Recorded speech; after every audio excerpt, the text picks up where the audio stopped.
kulanti wanaagsan saaxiibayaal meel walbaad naga daawanaysaan soo dhawaada waxaan muuqaalkan ku dul istaagi doonaa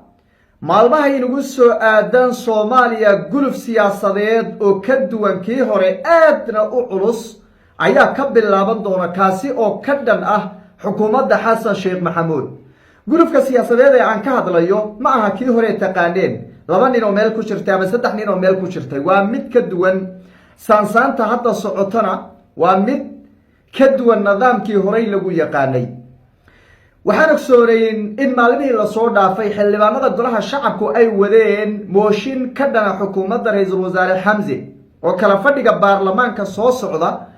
ama kala fadhiga ugu horeeyaba mooshinkaasi miiska la soo saari doono.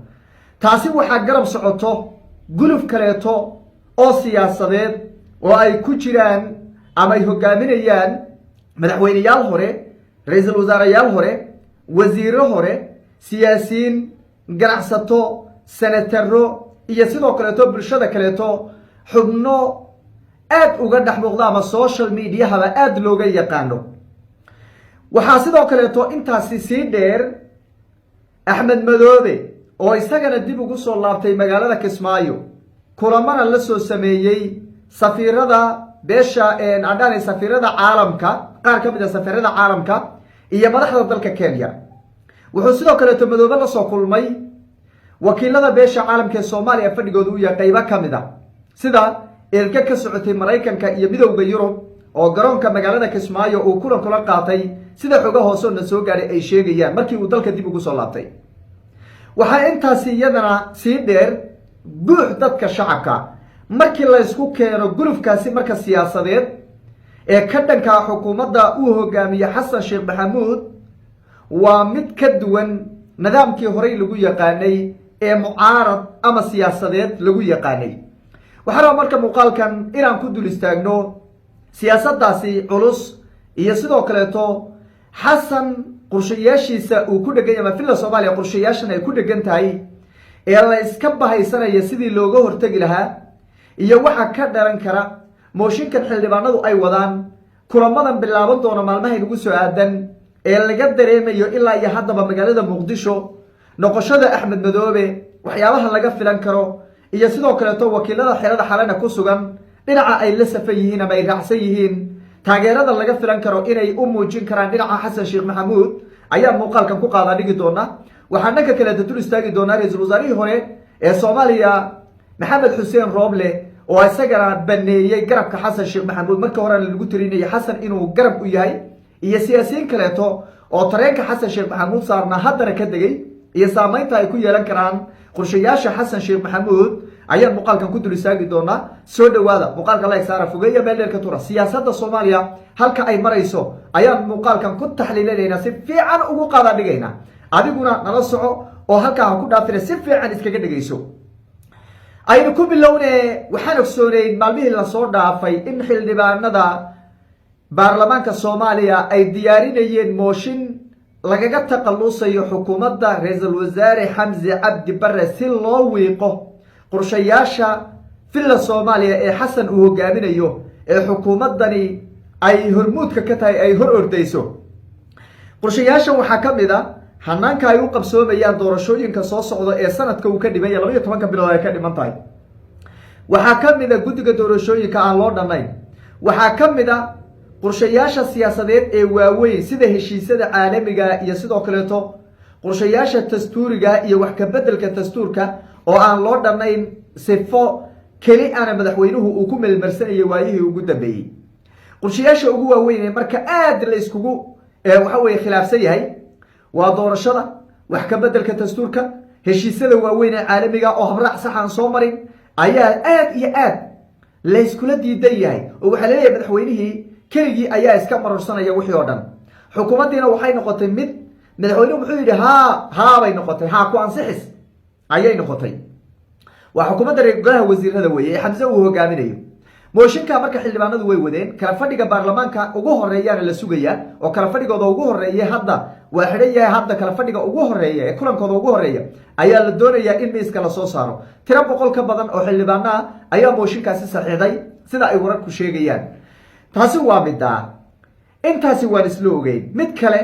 oo ka saameyn badan oo ka culus ayaa Soomaaliya ka socdo abaabulkeeda ay u socdaan yaa hogaaminaya Sheekh Shariif Sheekh Axmed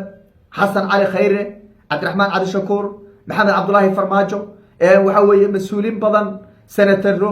xildhibaano ayaa hogaaminaya ganacsato waaweyn oo dhaqaale leh ayaa ku jira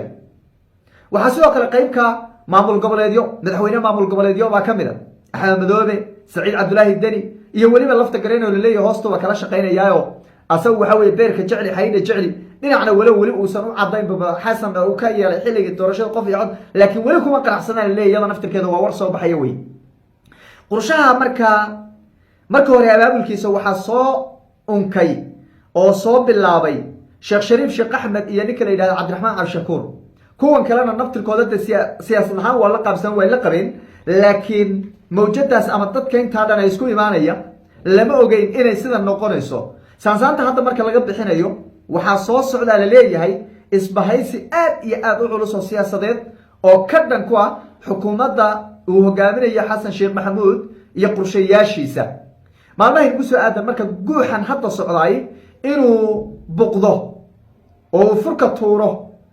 ayaa aad looga baqanay looga cabsi qabaa waxaana la leeyahay saameyn inteedan ayay yeelan kartaa arrintan ay hadda wadaan siyaasiyiinta iyo madaxda waxa weeye iyo xildhibaanada mid ay wadaan marka la isku daro sidee ayay wax noqon doonaan markii qiimeyn lagu sameeyo markii dhinacyo badan laga istaago siyaasadda dalkeenu maanta uu ku jiro waa mid u baahan in run ahaantii wax badan oo kamid ah gacmaha laga qabto madaxweynaha waana midda isbahaysiga intaa la eg uu aas-aasmay ee hadda guuxiisuna uu u socdo dhinaca kaleeto wakiilada beesha caalamka ee xirada xalani naftirkoodu way yaaban yihiin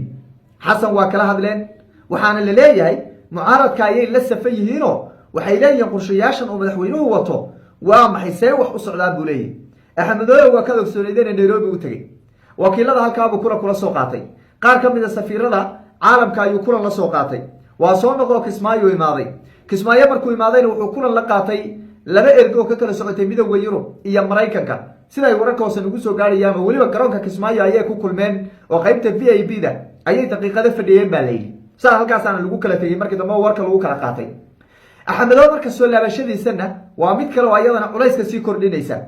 oo ninku waa nin abaabul badan oo balaayo ah markii laga fiiriyo dhinaca mucaaradada walow hadda ninku nin dhagar badan u yahay oo khiyaamo badan bulshadina aan waxba u qabanin si kastaba laakiin dagaalkan Xasan uu hadda kaga soo horjeedo waa nin wax badan ku soo kordhin kara qaybta mucaaradka ka soo horjeeda Xasan Sheekh Maxamuud taasina waa midda Xuseen Maxamed Roble waa ra'iisul wasaarihii hore ee Soomaaliya saaxiibkii ugu dhawaa Xasan khiyaameeyay ninka la yiraahdo Maxamed Cabdullaahi Farmaajo garab iyo gaashaanka ugu ahaa sidii uu ku soo bixi lahaa nin la filayay wali inuu saaran yahay tareenka Xasan Sheekh Maxamuud isagana waa baneeyay Roble bartiisa Facebooka qoraal uu maalin ka hor soo dhigay wuxuu yiri waxaan la kulmay gurigeyda ugu soo booqday wakiilka qaramada midoobay u qaabilsan Soomaaliya James Swan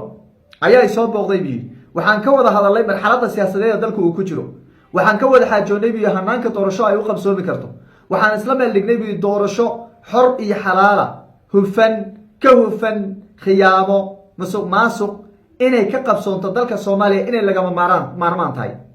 doorashada iyada marka ma aha mid Xasan tan Xasan ma hufana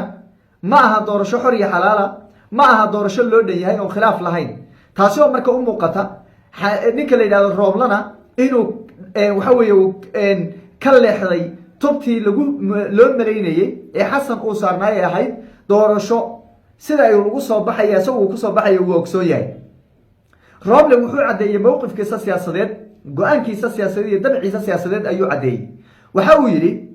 doorasho aan loo dharnayn habraac sax soo marin aan laga wada waxa weeye heshiis laga ahayn dalka suurtagal uma aha inay ka dhacdo buu yiri Roblana isagana halkaas uu ka baxay waxa sidoo kale to garabka baneeyay Xasan Sheekh Maxamuud siyaasiyiin badan oo iskugu jira xildhibaano senataro oo gabi ahaanba ka leexday wadadii waxaad arkayseen oo asbuucyo kale la wadaagay qaar ka mid ah xildhibaanadii ugu ololaha badanaa ee Xasan horkacayay oo qoraallo ay soo saareen ku sheegay in Xasan uu ka leexday tubtii ay ku heshiyeen iyagana ay ka leexdeen oo ay qaadeen tubta lagu badbaadinayo dalka markii la fiiriyo siyaasiyiinta Soomaaliyeed intooda badan dadka la yaqaan caanka ama xilal waaweyn hore u soo qabtay sida madaxweynayaal ra'iisul wasaareyaal wasiiro xildhibaano senataro ama ganacsato waaweyn boqolkiiba 80 waxaa la dhihi karaa waxaa aad iyo aad ay weliba juhdi iyo xoog u gelinayaan sidii ay dalka uga badbaadin lahaayeen qorshayaasha xasan uu wato ee dalka dib u dhac ku ridi kara amaba meel aan laga soo noqon karin ku tuuri kara waxaa dhanka kaleeto markii laga fiiriyo shacabka Soomaaliyeed inta badan iyagana isku raacsan yihiin sidii dalka loo badbaadin lahaa waxay inta badan dhaliilayaan hanaanka kaliya ee madaxweynuhu uu horeyba u sheegay uu yiri kula tashan ma ka qayb gelin ma waxba ka weydiin ma ee kaligii uu marorsanayo oo ay kow ka tahay dastuurka iyo sidoo kale hanaanka qabsoomida doorashooyinka dalka Soomaaliya oo hubanti la'aan gelinaya run ahaantii xasiloonida iyo sidoo kale dawladdan urdanka ee la soo yeelay dhowr iyo 10 sano ugu dambeeyay kolbeheer ama 20 sano ugu dambeeyay ee kolbeheer soo mareysay isku qoridhiibka ahayd isla markaana si wada jir ah wax walba looga tashan jiray qiimeyn guud markaan sameeyno dalkeena hanaanka qabsoomida doorashooyinka ugu weyn horta qodobka la isku hayo waana qodob sababi kara in dalkeena 91 ku laabto waa qodob sababi kara inta yar ay haysano in caalamku intuu inaga fariista marka la yiraahdo dawlad xataa ku meel gaar ma noqon karaan oo go'aan la inaga gaaro waana arrin ceebteeda leh oo musiibo ah loona baahan yahay bulshada Soomaaliyeed oo dhan in gacmaha laga qabto Xasan Sheekh Maxamuud iyadoo dhanka kalena musuqmaasuq baahsan u hareeyayba waxa dhanka kale sii xoogaysanaya boobka danta guud dhulka danta guud oo run ahaantii iyada naftirkeeda walaac badan laga muujinayo sumcad darro iyo ceebna inoo horseedi karta qof walba oo maanta Soomaaliya joogana waa mid uu leeyahay war musuqmaasuq badana waa hadal haynta ugu weyn ee bulshadu ay aad uga sheekaysanayso waxa intaas sii dheer iyadana xagga barakicinta dadka shacabka oo run ahaantii aan loo turaynin oo si istaba jooga dawladdu ay maalin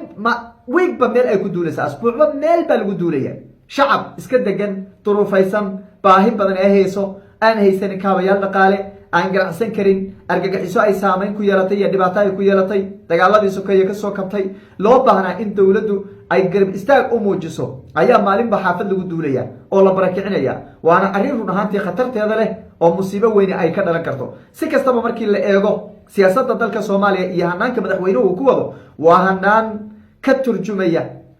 run ahaantii in madaxweynuhu